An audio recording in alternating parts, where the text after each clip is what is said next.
नमस्कार दोस्तों, इस वीडियो में आप लोगों से एक पोर्टफोलियो रिव्यू करने वाला हूं। ये पोर्टफोलियो बहुत ज़्यादा इंपॉर्टेंट है आप लोगों के लिए, क्योंकि इस पोर्टफोलियो की मदद से आप लोग ये भी समझ पाओगे कि हम लोग एक्चुअल में किस तरह से इन्वेस्टमेंट करें। और ये एक सीनियर सिटीजन है जो कि रिटायरमेंट के काफ़ी पास हैं, यानी कि रिटायर्ड तो हो चुके हैं। इनकी एज 68 ईयर्स है, यानी कि 68 साल के हैं। और इनका जो इन्वेस्टमेंट टेनर है वो 2 से 3 साल तक के लिए रखना चाहते हैं। मैं पूरी चैट आप लोगों को दिखाऊंगा और इनके पोर्टफोलियो का स्क्रीनशॉट भी दिखाऊंगा जो कि इन्होंने मुझे सेंड करा है, और इसको मैंने एक्सेल सीट में भी ट्रांसफ़र कर लिया है। तो अगर आप लोग इसको देखेंगे तो ये है इनका पोर्टफोलियो, और काफ़ी बड़ा पोर्टफोलियो है इनका। और इनके पोर्टफोलियो ने एब्सोल्यूट रिटर्न जो निकाला है वो है 14% का, जो कि इस तरह से कैलकुलेशन में दिख रहा है। बाकी इनका जो गोल है, इन्होंने मुझे मैसेज किया था कि एक्चुअली में इनसे फ़ोन से बात हुई थी और फिर इन्होंने अपने पोर्टफोलियो को सेंड करा था। Please suggest which one two exit and please make planning for the amount invested. And next thing is my investment goal is 3 to 4 years। Risk इनका जो है एग्रेसिव टू मॉडरेट है, ठीक है। यानी कि ये अपने पैसे को ज़्यादा से ज़्यादा ग्रो कराना चाहते हैं। इन द सेंस कहने का मतलब ये है, ये इस तरह के रिस्क ले सकते हैं आने वाले 3 से 4 साल में। और मैंने इनके पोर्टफोलियो को रिव्यू किया। पोर्टफोलियो में बहुत सारे फंड लिस्टेड हैं, जो कि जरूरी नहीं है दोस्तों इतने सारे फंड रखने के। मैं आपको बताऊंगा कि आप लोग किस तरह से इनको हटा सकते हो। मैं इनको भी सजेस्ट करूंगा। पूरा का पूरा पोर्टफोलियो रिव्यू एक तो इनको मिल जाएगा, साथ ही एक फंड भी रिकमेंड करना चाहूँगा, क्योंकि इनके जो पोर्टफोलियो है बहुत ज़्यादा रिस्की हो गया है, बहुत ज़्यादा डाइवर्सिफाई हो गया है। ओवर डाइवर्सिफिकेशन से आप लोगों के रिटर्न काफ़ी ज़्यादा कम हो जाते हैं, वो आप लोगों को इनके पोर्टफोलियो में देखने को मिलेगा। सबसे पहले मैं आप लोगों को पोर्टफोलियो को एक्सेल सीट वाला ऑप्शन दिखा देता हूँ कि इनके पोर्टफोलियो को मैंने एक्सेल सीट में ट्रांसफ़र कर लिया है। तो इनके पोर्टफोलियो में देखेंगे तो ऑलमोस्ट से लेकर के 25 फंड्स शामिल हैं, ठीक है।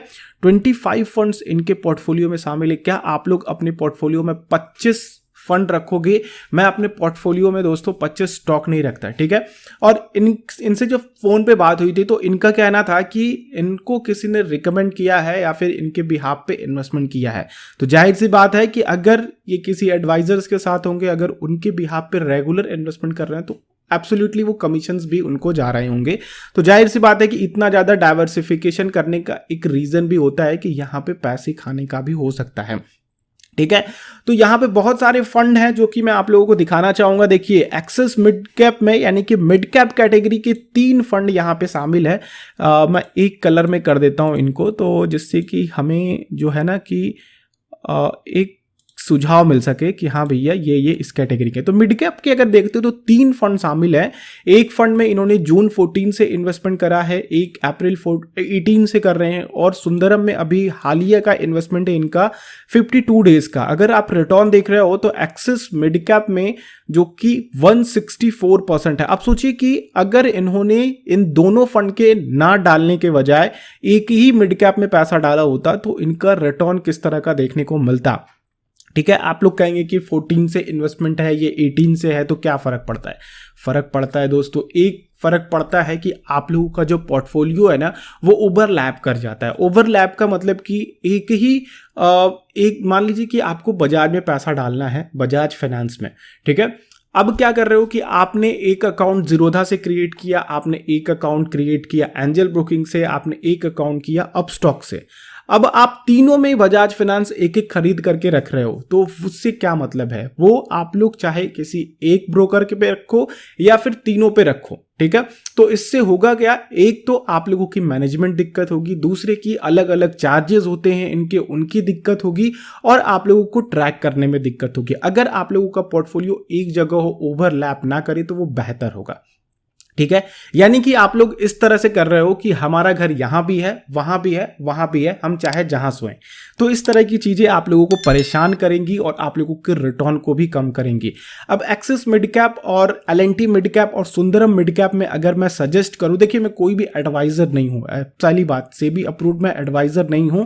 आप लोगों को केवल मैं सजेस्ट कर सकता हूं, मैं कहूंगा नहीं कि आप लोग इन्वेस्ट कीजिए। और जिसका पोर्टफोलियो रिव्यू कर रहा हूं उनसे भी मैं कहूंगा कि आप अपने रिस्क के अकॉर्डिंग और जिससे भी आपने एडवाइस ली है उससे आप इस बारे में बात कीजिएगा। मेरे कहने पे आप अपने फंड से एग्जिट या फिर कोई भी इन्वेस्टमेंट मत कीजिएगा, ठीक है, आप अपने बिहाफ पे कीजिएगा, क्योंकि देखिए मैं एडवाइजर नहीं हूँ। पता चला आप लोगों को नेगेटिव रिटर्न मिला तो आप मुझे गाली दोगे और जाकर ये कुछ केस वेस ठोक दिए तो फिर अलग बात हो जाएगी। तो देखिए एक्सिस मिड कैप में मैं कहूँगा कि आप बने रहिए। बाकी ये जो 2 मिड कैप के फंड है इनको आप एग्जिट कर दीजिए अगर आप अपने पोर्टफोलियो को काफ़ी ज़्यादा एग्रेसिव डिज़ाइन करना चाहते हैं। मॉडरेटली भी जाते हो तो mid cap is good option for क्योंकि आपने पहले 2014 से लेकर के चले आ रहे हैं तो एक अच्छा ऑप्शन मिल सकता है कि आप इन दोनों को एग्जिट कर सकते हैं, एल&टी मिड कैप और सुंदरम को, और एक्सिस मिड कैप को अपने पोर्टफोलियो में रख सकते हैं। उसमें अपना इन्वेस्टमेंट एसआईपी के थ्रू या फिर आप लमसम थ्रू यहां से विड्रॉ करने के बाद भी उसमें डाल सकते हैं। वहीं पे यहां पे लार्ज कैप का अगर आप लोग देखते हैं तो लार्ज कैप का 1, 2 एंड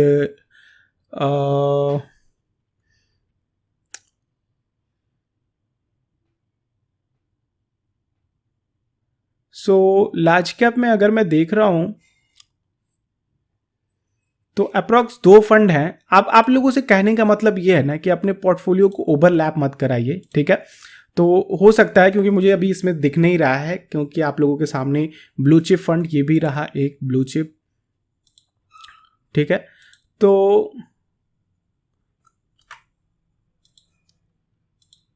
एक्सिस ब्लू चिप ये तीनों फंड अगर आप लोग देखते हो दोस्तों तो इन तीनों में ही आपका पोर्टफोलियो काफ़ी ज़्यादा ओवरलैप करेगा। तो इसमें मैं सलाह दूंगा कि अगर आप रहना चाहते हो तो आप निपॉन इंडिया के लार्ज कैप में, या फिर अगर आप देख रहे हो कि एक्सिस ब्लू चिप आपने जुलाई 21 में लिया है और आपने अभी इन्वेस्टमेंट इसमें 1 लाख तक का किया है, तो मैं सजेस्ट करूंगा कि आप ये पैसा विड्रॉ कर सकते हो, ठीक है। अगर आप लॉन्ग टर्म में बने भी रहना चाहते हो, axis blue chip is not a bad fund, अच्छा फंड है, इसके साथ भी रह सकते हो। बट तीनों में ही अप्रॉक्स आपका पोर्टफोलियो सेम ही है, तो आप एल&टी को थोड़ा सा निकल सकते हो। बाकी आपने निपॉन में लंबा इन्वेस्टमेंट किया है, लगभग 1500 दिनों से ज़्यादा का इन्वेस्टमेंट है, तो ये एक बढ़िया ऑप्शन है आपके लिए, वहाँ से आप लोग रह सकते हो। बाकी अगर आप निकलना चाहते हो निपॉन इंडिया से तो निपॉन इंडिया से पैसा निकाल करके एक्सिस ब्लू चिप में डाल दो तो वो ज़्यादा बेहतर है, क्योंकि आपका ज़्यादा इन्वेस्टमेंट है नहीं और ठीक ठाक आपने रिटर्न कमा लिया है वहाँ से। तो आप वहाँ से निकल करके कैपिटल गेन भी आपका लॉन्ग टर्म कैपिटल गेन ही लगेगा,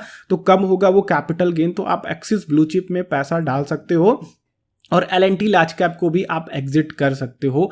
आई डोंट थिंक कि इन तीनों में आपका इन्वेस्टमेंट होना चाहिए। वहीं पे अगर आप लोग इक्विटी डेब्ट हाइब्रिड फंड की तरफ जाते हो तो हाइब्रिड फंड भी यहाँ पे लगभग 3 हाइब्रिड फंड्स हैं इनके। एक equity ICICI prudential equity and डेब्ट है, एंड कैनरा रोबैको है, एंड एसबीआई है, ठीक है। तो इसमें मैं कहूँगा कि हाइब्रिड फंड गुड ऑप्शन, ठीक है, हाइब्रिड फंड होना ही चाहिए आपके पोर्टफोलियो में। और अगर मैं इनमें कहूँ तो इनका जो भी बन रहा है, देखिए मार्च 17 से एसबीआई में ये इन्वेस्ट कर रहे हैं, यहाँ पे देखें मार्च 17 एसबीआई में आ रहे हैं, और जुलाई 13 से आईसीआईसीआई प्रू इक्विटी एंड डेब्ट में कर रहे हैं। तो मेरा सजेशन रहेगा कि कैनरा रोबैको मुझे काफ़ी अच्छा लगता है फंड, और आपका जो इसमें इन्वेस्टमेंट है वो भी काफ़ी अच्छा है, तो आप इसमें बने रह सकते हो। और बाकी के दोनों मैं सजेस्ट नहीं करूंगा, आप एग्जिट कर सकते हो। अगर आप देखो तो आप जुलाई 13 से इसमें इन्वेस्टमेंट कर रहे हो आईसीआईसीआई प्रू में, तो आईसीआईसीआई प्रू से आप निकल करके कैनरा रोबैको को आप कंटिन्यू कर सकते हो आगे की तरफ। ईएलएसएस की बात करते हैं तो आप ईएलएसएस सारा एग्जिट करके आप केवल और केवल मेरे टैक्स सेवर फंड को लेकर के चलो। और सेक्टरल में आपका फार्मा जो है, फार्मा अच्छा है, ठीक है। सेक्टरल अगर आपको फार्मा पे काफ़ी भरोसा है और देखा जाए तो 32% का आपका ये फंड निकाल करके दिया है, निपॉन इंडिया फार्मा फंड काफ़ी बेहतरीन फंड है और आपका इन्वेस्टमेंट इसमें है, बहुत अच्छी बात है। और मोतीलाल ओसवाल का लॉन्ग टर्म इक्विटी फंड अगर आप लोग ये देखते हो, ये आप लोगों का ईएलएसएस की कैटेगरी में है, तो मेरे एसेट आपके पास है तो आप रख सकते हो। जैन 20 से आप इसको लेकर के आ रहे हो, तो मोतीलाल ओसवाल को आप एक एग्जिट कर सकते हो, ठीक है। एग्जिट करके यहाँ पे डाल सकते हो। बाकी आप रहने तो कोई दिक्कत नहीं है इसमें, बट थोड़ा सा ओवर डाइवर्सिफाइड है आपका पोर्टफोलियो, इसलिए मैं कह रहा हूं कि अगर आपका अभी भी 3 से 4 साल का इन्वेस्टमेंट गोल है तो आप किसी एक फंड में लेकर के चलो और वो बढ़िया होगा। अब ऐसा आप सोच रहे हो कि भैया कि हम एक ELSS में डाल लें, ये ELSS गिरेगा तो दूसरा ELSS नहीं गिरेगा, ऐसा नहीं होता है। अगर ELSS फंड है तो अप्रोक्स आप लोगों के 70 to 90% जो पोर्टफोलियो होते हैं वो सेम होते हैं। तो अगर वो सेक्टर गिरता है, जैसे कि आपका टैक्स सेवर फंड्स में जो भी शामिल किए गए हैं बॉन्ड्स या फिर जो भी जिस भी तरह के इन्वेस्टमेंट शामिल करे गए वो दूसरे फंड में भी ओवरलैप करते हैं। तो इस तरह की सोच रख करके अगर आप इन्वेस्टमेंट कर रहे हो तो कहीं ना कहीं आप अपने पोर्टफोलियो के साथ गलती कर रहे हो और आप गलत तरीके से इन्वेस्ट कर रहे हो, ये आप लोगों को ओवरबर्डन दिला सकता है। ठीक है, और इंटरनेशनल फंड की बात, पहले तो स्मॉल कैप की बात कर लेते हैं। स्मॉल कैप में आपने 2 फंड्स को शामिल, 3 फंड आपने स्मॉल कैप में रख रखा है। एक है UTI का, एक है सुंदरम का और एक है कोटक का स्मॉल कैप। ठीक है, तो इसको भी हम लोग एक अलग सा कलर दे देते हैं, दिस विल बी गुड। ठीक है, तो आपने UTI का जो दिसंबर 20 से किया है, जैन से ये शामिल किया है। क्या मतलब है ये दोबारा से इन स्मॉल कैप्स में इन्वेस्टमेंट करने का? बट ठीक है, आपने किया, कोई नहीं, क्योंकि आपको उतनी नॉलेज नहीं। UTI small cap is good fund, ठीक है, आप इसमें कंटिन्यू रख सकते हो। बाकी मैं इन दोनों में से कहूंगा कि कोटक भी गुड है, but UTI small cap is good, आप इनको रख सकते हो। इन दोनों का पैसा निकाल करके आप UTI स्मॉल कैप में शिफ्ट कर सकते हो। This is all suggestion, not a recommendation कि आपको करना ही चाहिए। ठीक है, इंटरनेशनल फंड की बात करते हैं तो इंटरनेशनल में इसका कोई global consumer is not a good fund, but still आपको 5% का रिटर्न मिल रहा है, आप इसको कंटिन्यू कर सकते हो ग्लोबल डाइवर्सिफिकेशन लेने के लिए। और एक और मुझे 2 और इंटरनेशनल फंड दिखे थे, ये और ये। ठीक है, SBI international access fund of fund. So इसको भी एक कलर दे देते हैं हम लोग। तो ये 3 फंड है इनके इंटरनेशनल के। तो इन तीनों में मैं कहूँगा कि आप बने रह सकते हो, बट अगर आप देखते हो मीरे का, यहाँ से आप निकल सकते हो, क्योंकि मुझे उतना फंड का इन्वेस्टमेंट बहुत अच्छा नहीं लगता है, क्योंकि ये फंड ऑफ फंड मुझे उतना पसंद नहीं है। एक जाहिर सी बात है, इसमें 14% का आपका रिटर्न बन रहा है, दिस इज गुड, आप यहाँ पे रख सकते हो। आप इंटरनेशनल एक्सेस का जो SBI का है, जो मार्च 21 से आप इन्वेस्ट कर रहे हो, उसमें आप रख सकते हो। आपने दोनों ही देखिए, मार्च 21 में यहाँ भी इंटर किया है, यहाँ भी इंटर किया है। तो इंटरनेशनल आप लोगों को बहुत ज़्यादा डाइवर्सिफाई नहीं होना है। ठीक है, अगर आप करने की सोच रहे हो तो मुझे SBI का इंटरनेशनल एक्सेस FOF काफ़ी अच्छा लगता है, इसमें आप कंटिन्यू कर सकते हैं। बाकी इनमें कोई बुराई नहीं है, आप इसको भी कंटिन्यू कर सकते हो। ठीक है, थीमेटिक की बात करते हैं। HDFC banking and financial service is also a good fund. आपने 36 दिन पहले इन्वेस्टमेंट किया है, तो अगर आपका ये जो थीमेटिक है, सेक्टरल फंड अगर हम इसको बोलते हैं बैंकिंग एंड फाइनेंशियल का, तो अगर आप 3 से 4 साल के लिए गोल रख रहे हो ना, तो बड़ा रिस्की आपका ये फंड हो जाता है। ठीक है, तो आप इसको ध्यान में रख करके लेना, क्योंकि आपने इन्वेस्टमेंट तो कर दिया है, ऑलमोस्ट आपका 50,000 का इन्वेस्टमेंट है इसमें। ठीक है, 50,000 का इन्वेस्टमेंट है, गुड इनफ है। आप इसमें और ज़्यादा इन्वेस्ट मत करना, आप दूसरे फंड्स में जा सकते हो, जैसे कि आपका टैक्स सेवर फंड है, इसमें आप अपना इन्वेस्टमेंट बढ़ा सकते हो, टैक्स भी बचा सकते हो। और ये जो मैंने कहा था निपॉन इंडिया का, इसमें भी आप अपना इन्वेस्टमेंट आगे कंटिन्यू रख सकते हो। ठीक है, तो और इनका जो है ये मल्टी कैप है, इन्होंने ओवर डाइवर्सिफाई करके रखा हुआ है, तो आई डोंट थिंक कि इनको सब में रुकना चाहिए। और मुझे जो इनका इन दोनों में से बेहतर ऑप्शन लगता है वो है आपका कोटक का। आप पराग पारक के साथ रह सकते हो, बट कोटक के साथ काफ़ी अच्छे फंड मैनेजर हैं, उनका एक्सपीरियंस काफ़ी अच्छा है। और कोटक का मैंने ऑलरेडी इन्वेस्टमेंट कर रखा है इस मल्टी कैप में, और मैंने कुछ लोगों को और करवाया भी है। और आपको देखिए कि 50% तक का रिटर्न भी बन रहा है। अक्टूबर 2 से आप इसमें इन्वेस्टमेंट कर रहे हो, this is good option, and आप इसको कंटिन्यू कर सकते हो। बाकी अगर आप देखते हो फरवरी 21 से इस आपने पराग पारक में ऑलमोस्ट 2 लाख रुपीज़ डाला है, तो आप क्या कर सकते हो ना कि इन दोनों को ही रहने दो, वरना आपका जो कैपिटल गेन है ना वो फिर लगेगा यहाँ पे अच्छा खासा। तो आपने इन्वेस्टमेंट कर दिया है, कोई नहीं, बने रहिए इन्वेस्टमेंट के साथ। बट मैं आपको एक फ़ंड जो है वो रिकमेंड करना चाहूँगा, वो है फ़ंड का नाम IDFC का government security fund constant maturity plan. ये है ग्रोथ प्लान है और डायरेक्ट ऑप्शन के साथ जा सकते हैं। ये आपके पोर्टफोलियो को थोड़ा स्थिर करेगा और इसमें आप मिनिमम 5,000 रुपये का इन्वेस्टमेंट कर सकते हैं।